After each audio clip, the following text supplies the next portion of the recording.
Welcome to Fiction First.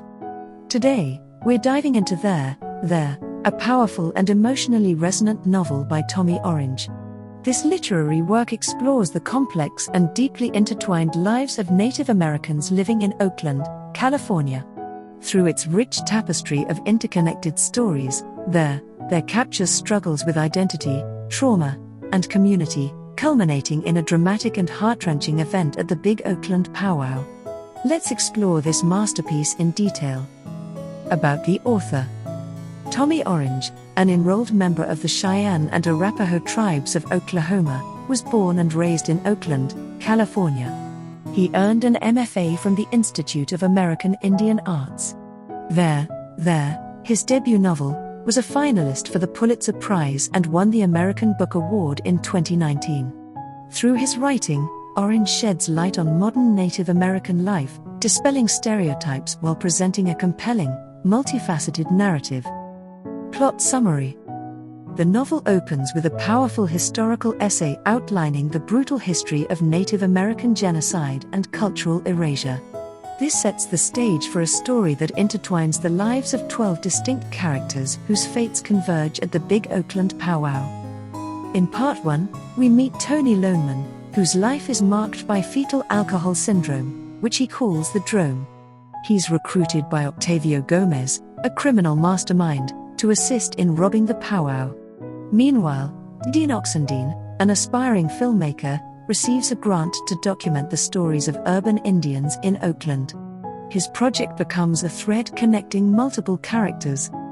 Opal Viola Victoria Bear Shield recounts her childhood protest experience on Alcatraz Island with her mother and sister, Jackie Red Feather. That same event left Jackie emotionally scarred after a traumatic encounter. Edwin Black, an isolated young man addicted to the internet, searches for his native father, Harvey, discovering their shared heritage online. In Part 2, more characters emerge. Bill Davis, a janitor at the Oakland Coliseum, struggles with loneliness while dating Edwin's mother, Karen. Calvin Johnson, caught in Octavio's web due to a family debt, reluctantly agrees to help rob the powwow. Meanwhile, Jackie, battling sobriety, encounters Harvey at an AA meeting after decades apart. Their connection reveals that Blue, the powwow's event coordinator, is their biological daughter, unknowingly working alongside her half-brother Edwin. The intensity builds in Parts 3 and 4. As the powwow begins, Orville Red Feather, Opal's grandson, dances in traditional regalia he secretly learned about online.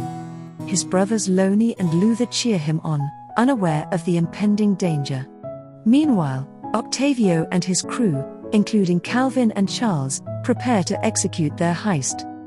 When the robbery spirals out of control, chaos erupts.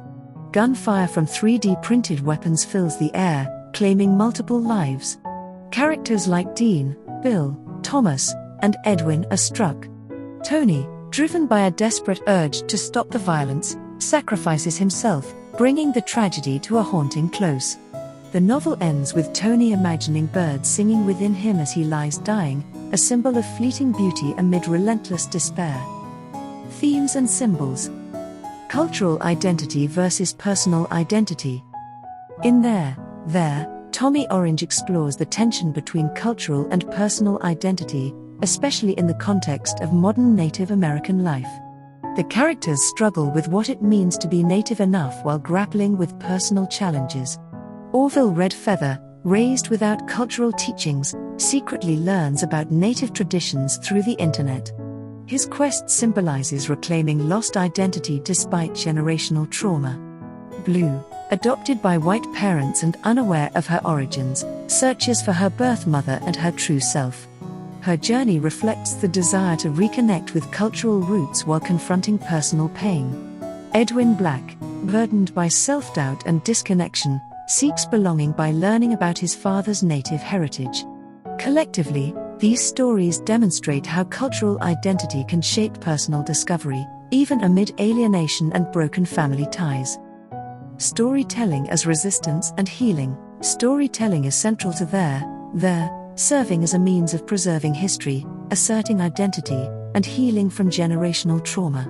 Dean Oxendine's film project aims to capture native stories in Oakland, reclaiming narrative control from historical erasure. His role underscores the importance of bearing witness to individual and collective struggles. Opal, haunted by her past, retreats into memories but avoids sharing stories with her grandsons, thinking she's protecting them. However, the stories Opal withholds could have provided essential guidance and connection. Edwin's attempt at writing stories reflects his need to create meaning in a fractured world.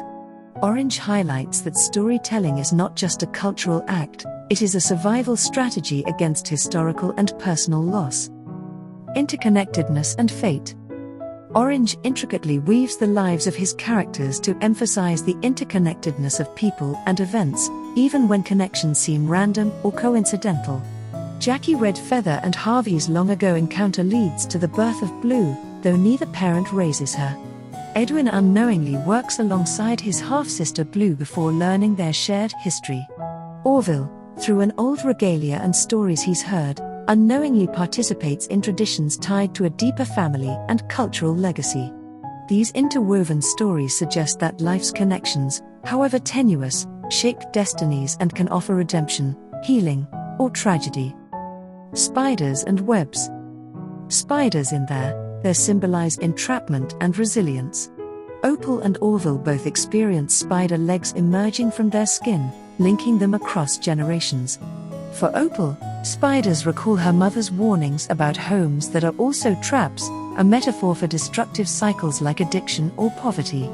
Jackie's spiderweb tattoos remind her of the entanglements of trauma, but also her efforts to escape. The spider symbolizes how identity and history can bind or free, depending on how one confronts them. Buses and trains. Public transit in Oakland serves as a metaphor for liminal spaces where personal reflection occurs amid collective anonymity. Buses and BART trains transport characters physically but also symbolize personal journeys toward understanding identity. These spaces allow introspection while reinforcing urban disconnection. In this setting, public and personal lives merge, reflecting the struggle of native characters to reconcile individual lives with shared cultural histories. The powwow. The Big Oakland Powwow represents both cultural celebration and potential danger. It is a symbolic gathering place where native people reclaim community and identity through shared traditions. However, the powwow also becomes a site of violence, reflecting historical cycles of displacement and conflict. Its dual meaning highlights both hope for cultural renewal and the persistent threat of disruption faced by native communities. In there, themes of identity, storytelling, and connection intertwine with powerful symbols, offering a profound meditation on what it means to live as a contemporary Native American while bearing the weight of history.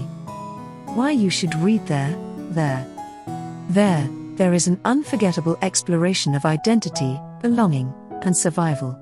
Its emotionally charged narrative keeps readers engaged while providing an unflinching look at modern Native American life. What makes us who we are, our heritage or our choices? How do we reconcile personal trauma with collective memory?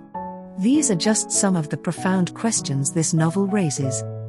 There has received widespread critical acclaim, with ratings of 4.2 on Amazon, 4.0 on Goodreads, and 4.4 on Barnes & Noble. Its nuanced characters and gripping storytelling make it a must-read. If you're ready for a thought-provoking literary journey, check out the link in the description below. Don't forget to like, subscribe to Fiction First, and hit the bell icon to stay updated on more deep dives into the world of fiction. Until next time, happy reading!